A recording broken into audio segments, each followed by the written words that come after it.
scene in Las Vegas. Let's listen in. Coming from that 32nd floor vantage point, he says, this is coming from his Twitter handle, he says, tonight has been beyond horrific. I still don't know what to say, but wanted to let everyone know that me and my crew are safe. My thoughts and prayers go out to everyone involved tonight. It hurts my heart that this would happen to anyone who was just coming out to enjoy what should have been a fun night. Hashtag heartbroken, hashtag stop the hate. That came from Jason Aldean. I want to give you guys a perspective again, Jen. I'm going to give this to you. So behind me here, folks, we're about a quarter mile down the street. That is where 3 bodies were found. They've been taken down there on some tables. People were being brought in all directions, away from the scene, away from the gunfire to try to get them to safety. 3 bodies, that's why you're seeing the ambulances down there, as well as law enforcement, were found on top of tables down there. They'd been carried, and then at some point the realization was made that they did not make it. But to give you the distance here, I mean, this is how far their fellow concert goers took them. All this direction, all this distance. Over there was the concert. That's how far they brought them. We met people all throughout the evening in these last 4 hours who had no shirts on because they used their shirts to stuff wounds, to cover bodies, to help people, blood all over them. This was confirmed by the firefighter from the LA Fire Department who was here with his wife celebrating a birthday, that was used as a gurney, and that's a freezer. My family had one in the back of the grocery store. You don't find those. I mean, that was used to transport a body because it has wheels. They were using whatever they could. You know those metal fences they use as barriers at concerts and games? They can be moved around. People were turning them on their side, putting bodies and using those as stretchers. I mean, that was the scene here. And now we hear the numbers. I mean, Robert Hayes, the firefighter from LA, who's been talking to us the last hour, who was here, as a concert goer himself and ended up being inside, basically one of the main responders because it's what he does for a living, said he personally saw 15 to 20 dead, pronounced 15 to 20 people dead, and now we know at least 20 and more than 100 injured. Those numbers are still going to fluctuate because people were thrown in cars and driven away. That's what's going on this hour. We do know, guys, right over there behind me is where the concert is, or what was, and we do know there are still bodies inside. The area has been cleared of anybody who was injured. Now it's just the recovery process and, of course, the investigation. Well, Adam, we're going to come back to you, of course, and thank you so much. And we want to bring in right now to give you more details on that. We're listening to Adam Housley reporting for the Fox News Channel. Steve Rogers is with us right now. He's a former member of FBI National Joint Terrorism Task Force. Steve, good morning. Good morning. Well, your first initial thoughts on what you've seen and what you've heard coming out of Las Vegas overnight. Well, it appears that this was pre-planned. Certainly this individual had an automatic weapon. He positioned himself in such a way that he would kill as many people as possible, which he did, unfortunately.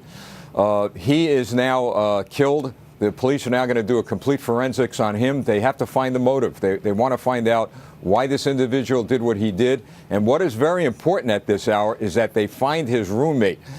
She's been identified as a female, possibly living with him in that area. Nowhere to be found at this point, but she's going to be key to this investigation. Steve, who exactly is involved in this investigation right now? How does this work? What authorities come in and how fast can they get the information that they're looking for? Well, there's no doubt in my mind that obviously the local police are involved, state police. I have no doubt that the FBI is involved, possibly the Joint Terrorism Task Force. We need to emphasize the fact that there is no indication of any terrorism nexus at this point. But everything's on the table. They're certainly going to find out the who, what, when, where, and why of this individual. So you're going to have multi-agencies involved in this investigation, doing a lot of collaboration of information and a lot of forensics, not only on the scene, but since they identified the shooter, they're going to no doubt go to where he's lived, check his computers, his cell phones, etc. You know, this attack that we've seen happening and unfolding overnight in Las Vegas does harken back memories to what we've seen in other lone wolf attacks, either here in the United States or abroad, whether it was the Bataclan Theater, that was actually multiple suspects, or that lone wolf attack at the nightclub in Orlando.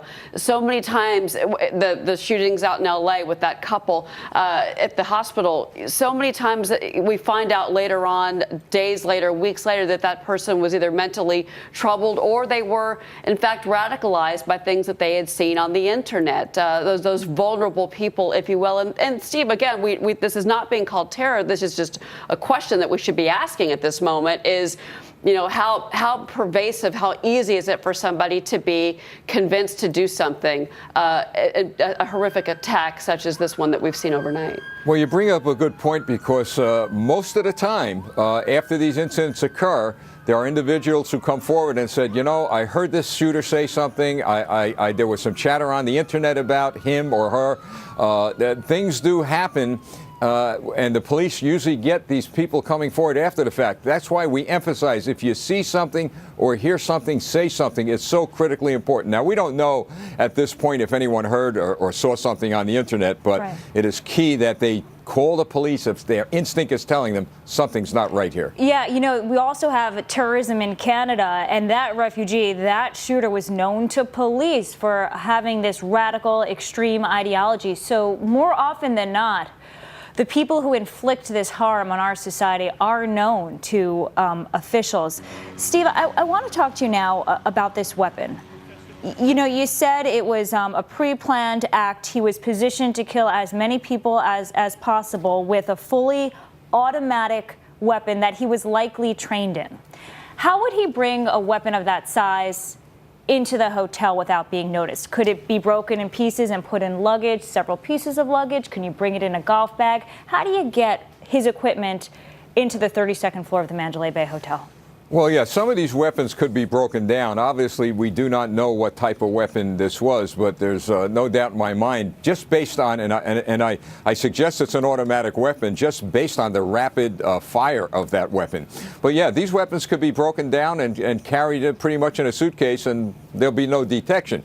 And getting back to your point about what happened in Canada, yes, that individual was on their radar, and it goes back to the police manpower and the need to increase a lot of these agencies with manpower to follow these people on the radar. Also, when you look at something as horrific as this and you look at kind of the investigation, we had a retired Las Vegas police officer on a few moments ago, Steve, and he said that this is going to take days because of the size of the crime scene, because what you've got is the Mandalay Bay across the street from where the Route 91 Harvest Music Festival was happening. It was an outdoor venue. About 40,000 people were there.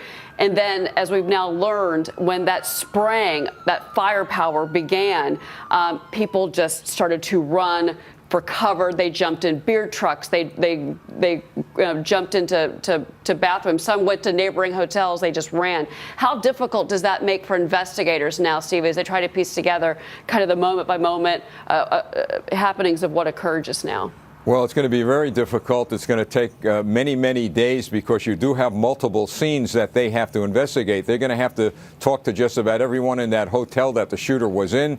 Obviously, they're going to have to trace the weapon back to where that came from. And there, no doubt in my mind, is a lot of video footage all over that area that they're going to be analyzing. Very, very important to do that, and it's going to take quite some time to piece that together. Adam Housley really painted for us the personal side of this, the heroic images that are coming out, men and women without shirts on because they were using their clothing to help those who were shot, freezers being used as gurneys. So at the same time, you see Americans working to help each other in a situation that you really can't ever think would be possible. Do you think, based on your experience, that Las Vegas knew that something like this would eventually happen because of where it is and the type of crowds it attracts? Well, you never know when things are going to happen, and you do say to yourself there are a lot of large crowds all over the country, but I've got to tell you, I did see your reports this morning. A lot of these heroes were interviewed by your reporters. I could tell they were in near shock, but my God, they got up and they went, some of them went right back into the line of fire to help their fellow Americans. And that tells you something about the good of this country. We haven't heard much good lately, have we? A lot of criticisms about our nation and its leadership, but they're all doing a great job to pull together. Steve, I just want to briefly let you know, we just got an email from the publicist for Jason Aldean. Of course, he was on the stage that night saying that tonight has been beyond horrific. I still don't know what to say, but wanted to let everyone know that me and my crew were safe. My thoughts and prayers go out to everyone involved tonight. It hurts my heart that this would happen to anyone who was just coming out to enjoy what should have been a fun night. Hashtag heartbroken. Hashtag stop the hate. That's from Jason Aldean that was on that stage. And I want to go back to this issue of soft targets because, we as a nation, as we, again, whether this is domestic terror, homegrown terror, this is ISIS-inspired terror, whatever this ends up being, the hard part for Americans, Steve, and you've been through multiple events with Fox Business and with us as a guest, that you don't want people to stop their lives. You don't want this to tear at the American spirit. We still want to go out and enjoy a concert, have a great night with our family and our friends. But I'm wondering if we are doing enough when it comes to security in this country right now, and maybe awareness. Well, I'll tell you, I believe that we haven't had a horrific attack on a scale of 9/11 because of the good work of the FBI and law enforcement throughout this nation. But I'll tell you what's going to happen now, and I really believe this.